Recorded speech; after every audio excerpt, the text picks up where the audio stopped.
আর এবার বিধানসভার দিকে নজর রাখি। বিধানসভায় বেনজির বাকবিতণ্ডা হলো আজ।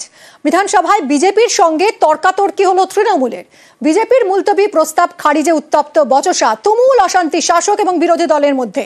স্লোগান দিয়ে অধিবেশন ছাড়ে বিজেপি। মেরুকরণের চেষ্টার অভিযোগ বিজেপির বিরুদ্ধে। মেরুকরণের অভিযোগে সরব হয়েছেন তৃণমূল বিধায়করা।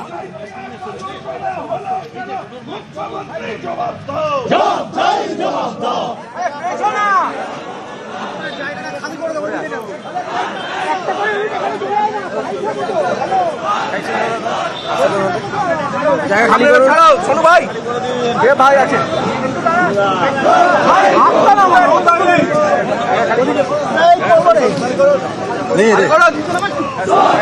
খালি করো তাড়াতাড়ি। নেই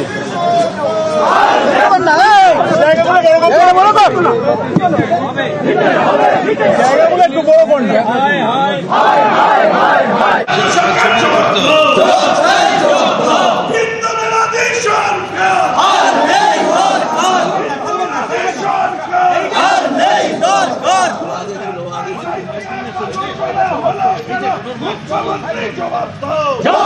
আরো বিষয়ে জানবো আবির আমার সহকর্মীর কাছ থেকে। আবির, ঠিক কি হলো আজ বিধানসভায়? তোমাকে জানিয়ে রাখি যে রাজ্য বিধানসভার মধ্যে আজকে শুরু থেকেই হচ্ছে যে তুমুল হইহট্টগোল শুরু হয়ে যায়। তার কারণ হচ্ছে যে একটি মুলতবি প্রস্তাব নিয়ে আসে হচ্ছে। আমরা দেখি যে বিজেপি বিধায়কের তরফ থেকে শঙ্কর ঘোষ তিনি একটি মুলতবি প্রস্তাব তিনি নিয়ে আসেন এবং সেই মুলতবি প্রস্তাবের সময় তিনি যেটা উল্লেখ করেন যে দোলের সময় রাজ্যের একাধিক জায়গাতে বেশ কিছু অস্থিরতা তৈরি হয়েছে। এই বিষয় নিয়ে হয় রাজ্য সরকারের তরফ থেকে এখানে আলোচনা করা হোক বা বিবৃতি দেওয়া হোক, এই প্রসঙ্গের রেস তিনি তুলে ধরেন। এরপরই দেখতে পাওয়া যায় যে বিধানসভার মধ্যে শাসক বিরোধী উভয় পক্ষের মধ্যে তুমুল চর্চা শুরু হয়।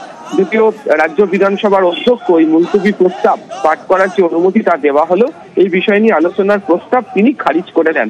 এরপরে দেখতে পাওয়া যায় যে সব বিধায়ক তারা আসন ছেড়ে উঠে পড়েন। স্লোগান এবং পাল্টা স্লোগানে কার্যত হাউসের কাজ শিখে ওঠে এবং শাসক বিরোধী চর্চা তুঙ্গে যায়। এরপরই বিজেপি বিধায়করা তারা ওয়াকআউট করে বাইরে যান। এরপরেই হচ্ছে শাসক দলের যারা বিধায়করা রয়েছেন তারা বিধানসভার অভ্যন্তরে তারা স্পিকারের দৃষ্টি আকর্ষণ করতে শুরু করেন। শাসক দলের যিনি মুখ্য সচেতক রয়েছেন নির্মল ঘোষ, তিনি বলেন যে ধর্মীয় মেরুকরণ করে অস্থিরতা বাড়ানো হচ্ছে। এই সম্প্রীতি বাংলাতে বিধানসভা অধিবেশন কক্ষের মধ্যে এই ধরনের অস্থিরতা এটা চলতে পারে না। অধ্যক্ষ সঙ্গে তাকে থামিয়ে বলেন যে বিজেপি যে প্রস্তাব তিনি সেটা গ্রহণ করেননি এবং ধর্মীয় মেরুকরণের যে শব্দ সেটিকে বাদ দেওয়া হবে। এরপরে চন্দ্রিমা ভট্টাচার্য বলে ওঠেন যে মেরুকরণের প্রসঙ্গ প্রত্যেক দিন তুলে ধরা হচ্ছে, খালি রেকর্ড থেকে শব্দ বাদ দেওয়া হচ্ছে, কিন্তু এই কথা বাইরে যাচ্ছে। জনপ্রতিনিধি হিসাবে প্রত্যেকে সংবিধানের শপথ নিয়ে এসছেন। সাংবাদিকদের স্বাধীনতা রয়েছে, তারাও বাইরে গিয়ে এই ধরনের কথা তারা খবর করতে পারেন। আবার বাইরে গিয়ে কথা বলার মতো স্বাধীনতা তো এই বিধায়কদেরও আটকাতে পারা যাচ্ছে না। তাহলে তারা কারা এই ধর্মের কথা বলে বারবার ধরে নিজেদেরকে জাহির করার চেষ্টা করছে। তার সুরে সুর মেলান অরূপ বিশ্বাস, তিনিও বলেন যে যেহেতু জনপ্রতিনিধি যারা রয়েছেন তাদেরকে সংবিধানের শপথ নিয়ে আসতে হয়, তারপরে এই ধরনের আচরণ কোনোভাবেই চলতে পারে না। এরপরে অধ্যক্ষের তরফ থেকে জানানো হয় যে তিনি হিন্দু শব্দটিকে বাদ দিয়েছেন, সংবিধান মেনেই চলতে হবে এবং যারা বিধানসভা পরিচালনা করতে তিনি সবার সহযোগিতা চান, কিন্তু এমন আচরণ যদি কেউ করে থাকেন তাহলে তার বিরুদ্ধে কঠোর ব্যবস্থা নেওয়ার ক্ষেত্রে বিধানসভা পিছপা হবে না। তাহলে এই নিয়ে আজকে তুমুল শোরগোল। এরই মধ্যে হচ্ছে আগে সাথে অনেক ধন্যবাদ তোমার আবির। আমরা জনপ্রতিনিধি হয়েছি সমস্ত মানুষের আশীর্বাদ নিয়ে, আর সংবিধানের মুখবন্ধ প্রিয়াম্বলেই বলা আছে যে কোনো এই ধরনের বৈষম্য থাকবে না, অর্থাৎ কোনো মেরুকরণ ধর্মীয় হোক কিংবা অন্য কোনো লিঙ্গ বৈষম্য কোনোটাই হবে না। তো আমি যদি সংবিধানের শপথ নিয়ে এখানে আসি আর তারপরে যদি শুধু একটা ধর্মের কথাই বলি, সেটা তো সংবিধানকে একটা বৃদ্ধাঙ্গষ্টি দেখানো হয়। তাহলে তো ইলেকশন কমিশনকে বলা হোক যে ইলেকটোরাল এর থেকে অন্যান্য ধর্মের সব বাদ দিয়ে দেবে। তাহলে আমাদের তো জিতিয়েছে Hindu people, schedule caste tribe ও শিডিউল ট্রাইবরা। আমরা দায়বদ্ধ তাদের কাছে, তাদের প্রতিনিধি। আমরা কখনোই অন্য কমিউনিটি বা অন্য কারো বিরুদ্ধে বলি। 33% ভোট ব্যাংককে সলিড করার জন্য এরাই অ্যাপিজমেন্টের পলিটিক্স করছে, কোথাও কারোর বিরুদ্ধে বলেনি বিজেপি এমএলএরা। আবারও বলছি যে কমিউনিটির বিরুদ্ধে আপনারা খেপাচ্ছেন, আমরা তাদের বিরোধী নই, আমরা তৃণমূল কংগ্রেসের এই নীতির বিরোধী। কলকাতায় ফেরানো হোক তসলিমা নাসরিনকে। রাজ্যসভায় সওয়াল বিজেপি সাংসদ সৌমিক ভট্টাচার্যের।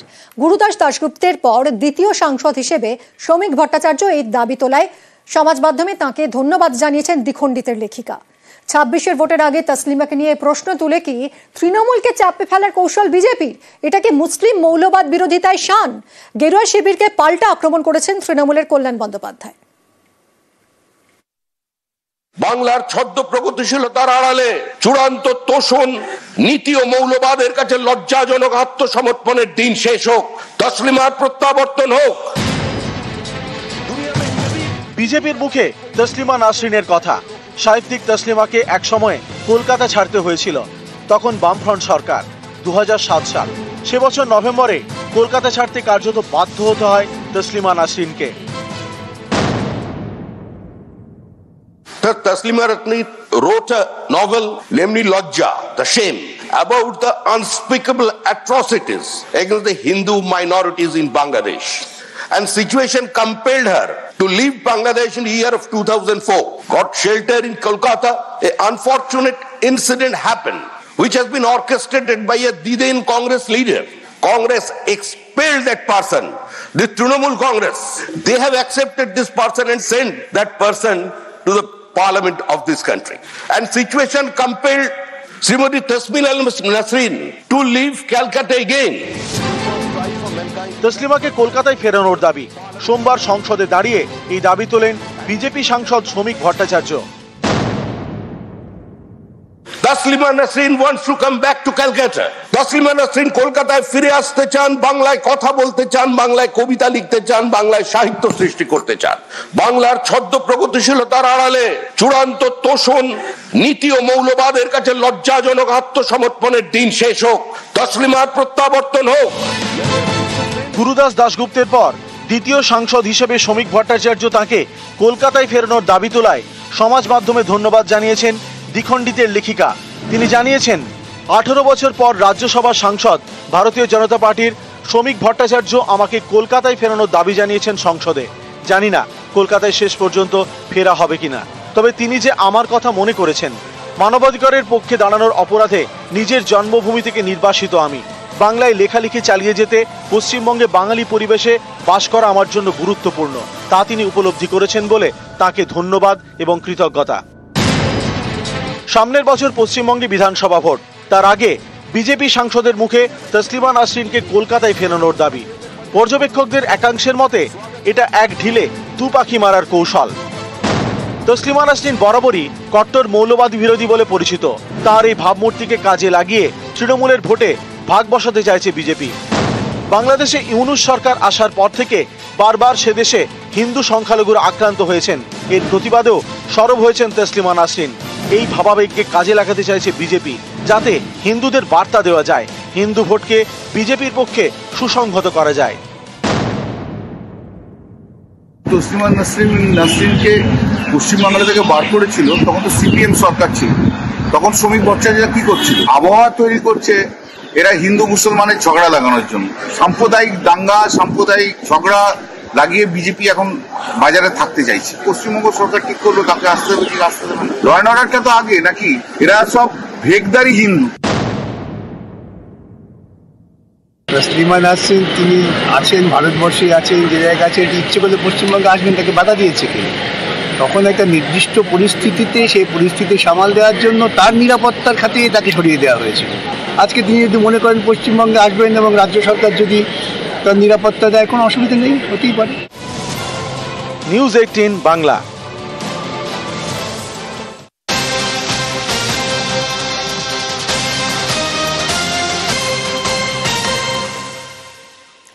নতুন ওবিসি তালিকার প্রস্তাব, ওবিসি সার্টিফিকেট বাতিল মামলায় নয়া প্রস্তাব। নতুন ওবিসি তালিকার প্রস্তাব সুপ্রিম কোর্টে, প্রস্তাব রাজ্যের ব্যাকওয়ার্ড ক্লাস দফতরের। নতুন ওবিসি তালিকায় 3 মাস সময় রাজ্যে জানিয়েছিল রাজ্য, আর রাজ্যের সেই আর্জিতেই সায় সর্বোচ্চ আদালতের। অর্ণবের সঙ্গে কথা বলবো। অর্ণব, সুপ্রিম কোর্টের কি পর্যবেক্ষণ এই বিষয়ে? দেখো, সুপ্রিম কোর্টের বিচারপতি বি.আর. গাভাইয়ের বেঞ্চে এই মামলাটি শুনানির জন্য আসে এবং সেই মামলা প্রায় 10 মাস পর শুনানির জন্য আসছে এবং দীর্ঘ সময় এই ক্ষেত্রে রাজ্য বা রাজ্যের ওবিসি ডিপার্টমেন্ট তারা বারবার সচেষ্ট হয়েছে এই মামলাটা জরুরি ভিত্তিতে শুনানি করার, কিন্তু কোনোভাবেই সুপ্রিম কোর্টের বিচারটি মামলা শুনানিতে তার কোলাতে পারেনি। কিন্তু আজকে একটি নতুন প্রস্তাব নিয়ে এলো রাজ্যের আদার্স ব্যাকওয়ার্ড ক্লাস দপ্তর, এবং সেখান থেকে বলা হলো আগামী 3 মাস তাদের সময় দেওয়া হোক, এবং যে ওবিসি এ এবং ওবিসি বি এই যে তালিকা, সেই তালিকা প্রস্তুতির জন্য হাইকোর্টে ইতিমধ্যে সেটা বাতিল হয়েছে, 2010 পরবর্তী নতুন আইনে বাতিল করা হয়েছে। এই পুরো বিষয়টা অর্থাৎ ওবিসি এ এবং ওবিসি বি তালিকাতে কারা থাকবে না থাকবে সেই মর্মে তাদের সার্ভে সেটা চলবে। সেই সার্ভেটা কন্ডাক্ট করার জন্যই তাদের 3 মাস সময় দেওয়া হোক, অর্থাৎ ওবিসি এ আর ওবিসি বি যাতে ত্রুটিহীন হয় এবং তালিকা দিয়ে যেন কোনো ডিসপিউট না হয় তারই প্রস্তুতি শুরু করে দিল ওবিসি ডিপার্টমেন্ট। সেটাই আজ সুপ্রিম কোর্টে প্রস্তাব আকারে জানানো হলো সিনিয়র অ্যাডভোকেট কপিল সিপালের মাধ্যমে, এবং সুপ্রিম কোর্ট আজ সেই সময় মঞ্জুর করেছে রাজ্যের ওবিসি ডিপার্টমেন্টকে। এবং 3 মাস পর কি বিষয় এলো, কি সার্ভেতে নতুন উঠে এলো বা তালিকা নিয়ে কি প্রস্তাব ফাইনালি তারা দিচ্ছে সেটা জানানোর জন্য জুলাই মাসে মামলাটি শুনানির জন্য এলো। 2024 সালের মে মাসে যখন এই ওবিসি প্রায় 12 লক্ষ সার্টিফিকেট বাতিল হয়ে গেছিল, রাতারাতি ভর্তির ক্ষেত্রে একাধিক যারা প্রকৃত ওবিসির জন্য দাবিদার সার্টিফিকেট পাওয়া তারা যেমন বঞ্চিত হচ্ছিল, একই সঙ্গে রাজ্যের বিভিন্ন নিয়োগ প্রক্রিয়া যেগুলো নতুন করে শুরু করার কথা সেই নিয়োগ প্রক্রিয়াও সংরক্ষণের জটে সেগুলো আটকে যাচ্ছিল। অর্থাৎ এখন যদি কোনো নিয়োগ প্রক্রিয়া করতে হয় হাইকোর্ট এবং সুপ্রিম কোর্টে এই মামলা থাকার কারণে, অর্থাৎ রায় এবং সুপ্রিম কোর্টের বিচার থাকার কারণে 2001 রোস্টারে চাকরি পরীক্ষা নিতে হবে, সেক্ষেত্রে যে 17% ওবিসি সম্প্রদায়ের মানুষ সংরক্ষণের সুবিধা পেতেন, এখন সেটি নতুন করে কোনো নিয়োগ প্রক্রিয়া করতে সেক্ষেত্রে মাত্র 7% ওবিসি সম্প্রদায়ের মানুষ তার সুযোগ বা সুবিধা পাবে, অর্থাৎ 10% পাবেন না। এই যে একটা সামগ্রিক জট তৈরি হয়েছে, সেই জটটা কাটানোর জন্য ওবিসি ডিপার্টমেন্টের তরফে নতুন প্রস্তাব সুপ্রিম কোর্টে, এবং সেই তার জন্য 3 মাস সময় চেয়ে নেওয়া এবং সময় মঞ্জুর করলো সুপ্রিম কোর্ট। অর্থাৎ 10 মাস পর এই ওবিসি সার্টিফিকেট বাতিল মামলা কোথাও একটা দিশার পথে এগোচ্ছে, সেটাই আজ সুপ্রিম কোর্টে উঠছে। ধন্যবাদ অর্ণব।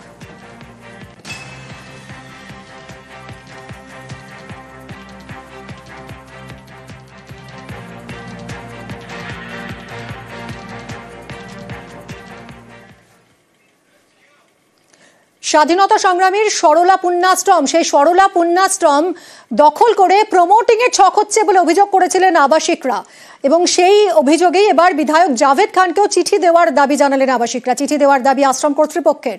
প্রমোটিং এর ছক নিয়ে কিছুই জানেন না বলে দাবি করেছেন জাভেদ। খোঁজ নিয়ে ব্যবস্থার আশ্বাস দিয়েছেন বিধায়ক। আমার কাছে এরকম কোনো খবর নেই, আমার কাছে যখন খবর আসবে নিশ্চয়ই আমি দেখব। আর কিরকম যে যখন ওরা এনজিওকে দিয়েছে, কাকে দিয়েছে তাদের ব্যাপার আছে, তারা আইনের ব্যবস্থা লিখ, এবং যদি কেউ বেদখল করতে হয় তার জন্য আইন আছে, প্রশাসন আছে, কোর্ট আছে। এখানে আমার এই ব্যাপারে কিছু জানাই নেই। আমি জানতে গেলে নিশ্চয়ই আমাকে কিরকম তারা যদি জানায় আমি নিশ্চয়ই খুঁজিয়ে দেখব, ব্যবস্থা নেওয়ার জন্য পরামর্শ দেবো।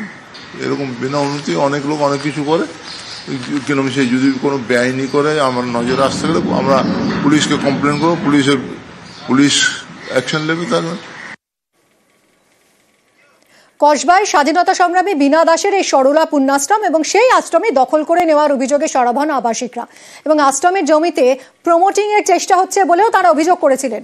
কাউন্সিলর আবার দাবি করেন যে এসব নাকি মিথ্যে প্রচার হচ্ছে। নিউজ 18 বাংলায় আমরা এই খবর দেখাই, এই খবর সম্প্রচার করি, এবং তারপরই পদক্ষেপ। আশ্রমের প্রেসিডেন্টের সঙ্গে কথা হয় কসবা থানার পুলিশের। দেখুন ডিটেল রিপোর্ট।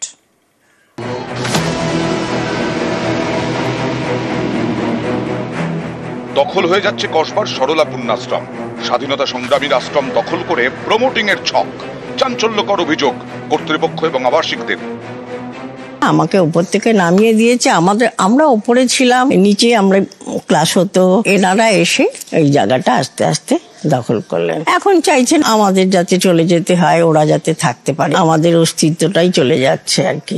বিশু ভট্টাচার্যের সঙ্গে 3-4টি করে ছেলে এখানে ঢুকে পড়েছে, মাপঝোপ করছে, বলছে বাড়ি সারাবার জন্য হলে কি ফিতে দিয়ে কেউ মাপঝোপ করে? আমি তো জানি না, আমি আমার এত বয়সেও আমি দেখিনি ফিতে দিয়ে মাপঝোপ কখন করে বাড়ি তৈরির সময়। স্থানীয় তৃণমূল কাউন্সিলের দাবি এসব নাকি মিথ্যে প্রচার।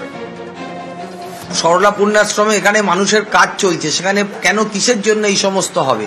এটা হবার তো কোনো দরকার নেই। এটা কিছু মানুষ একটা বাজারে একটা ছাড়বার চেষ্টা করছে, কিছু মিথ্যে প্রচারও চলছে। কাউন্সিলর বৈশ্বনাথ চট্টোপাধ্যায় বলছেন গুজব। সেদিনকে চেয়ারপারসন মহিলা কমিশন নিজে ছিলেন, তার টিম ছিল, ছবি তুলে নিয়ে গেছে, তাহলে কি ছবি মিথ্যে কথা বলেছে? আর যদি উনি গুজব বলে থাকেন, শ্রদ্ধেয় বৈশ্বনাথ বাবুকে রিকোয়েস্ট করব উনি যেন একটু থানায় খোঁজ নেন, থানাতে আমাদের অফিসিয়াল চিঠি আছে। কসবার সরলা পুণ্যাশ্রম স্বাধীনতা সংগ্রামীর আশ্রম। 1929 সালে হিন্দু বিধবাদের জন্য আশ্রম তৈরি করেন বেণীমাধব দাস। বেণীমাধব দাস ছিলেন নেতাজি সুভাষচন্দ্র বসুর শিক্ষক। তিনি প্রথমে বাড়িতেই আশ্রম চালু করেন, তারপর সুভাষচন্দ্র বসুর উদ্যোগে কসবায় আশ্রমের জন্য জমি পান। আশ্রম দেখাশোনা করতেন বেণীমাধব সরলার 2 মেয়ে কল্যাণী এবং বীণা। বীণা দাস ছিলেন স্বাধীনতা সংগ্রামী। ঐতিহ্যশালী এই আশ্রমেই দখল হয়ে যাচ্ছে বলে অভিযোগ। আশ্রমের এও দাবি, পুলিশকে বারবার জানিয়েও কোনো সাহায্য পাওয়া যায়নি। পুলিশ, সব রকম পুলিশ, মানে শুধু কসবা থানা না, তার উপরে যত পুলিশ আছেন সবাইকে, মহিলা কমিশন পাশে আছেন বলেছেন, পুলিশ কোনো সাহায্য এখন অব্দি পায়নি। জল বন্ধ করে দিয়ে চলে যায়, বাথরুম বন্ধ করে দিয়ে চলে যায়, পুলিশকে জানানো হয় এবং মহিলা কমিশনে অভিযোগ করা হয়। মহিলা কমিশন থেকে বারবার ফোন করেছে, সেখানে আমরা থানায় বসে, তা সত্ত্বেও পুলিশ কোনো অ্যাকশন নেয়নি, বাথরুম খুলে দিয়ে যায়নি, জল ছিল না। নিউজ 18 বাংলার খবরের জেরে অবশেষে পদক্ষেপ। পুলিশ খোঁজ খবর নিচ্ছে। সরলা পুণ্যাশ্রমের প্রেসিডেন্টকে থানায় ডেকে কথা কসবা থানার পুলিশের। অলমোস্ট 3 মাস ধরে কোনো জাস্টিস পাচ্ছিলাম না, কিন্তু আজকে উনি সমস্ত দেখলেন এবং এটাও আশ্বাস দিলেন যে আমাদের ব্যাপারটা উনি দেখবেন, এনকোয়ার করে। নিউজ 18 আমাদের সমস্যা জানানোর পর থানায় আসার পর প্রতিকার হলো কিনা বলতে পারবো না, কিন্তু বিরাট একটা কোঅপারেশনের হাত দেখতে পাচ্ছি বলে মনে হলো, এবং এটার জন্য আমি নিউজ 18কে ধন্যবাদ জানাবো। এবং এটা থেকে আমি বুঝতেও পারলাম, অনেস্টলি বলছি, যে নিউজ 18-এর একটা বড় রিচ আছে। নিউজ 18 বাংলা।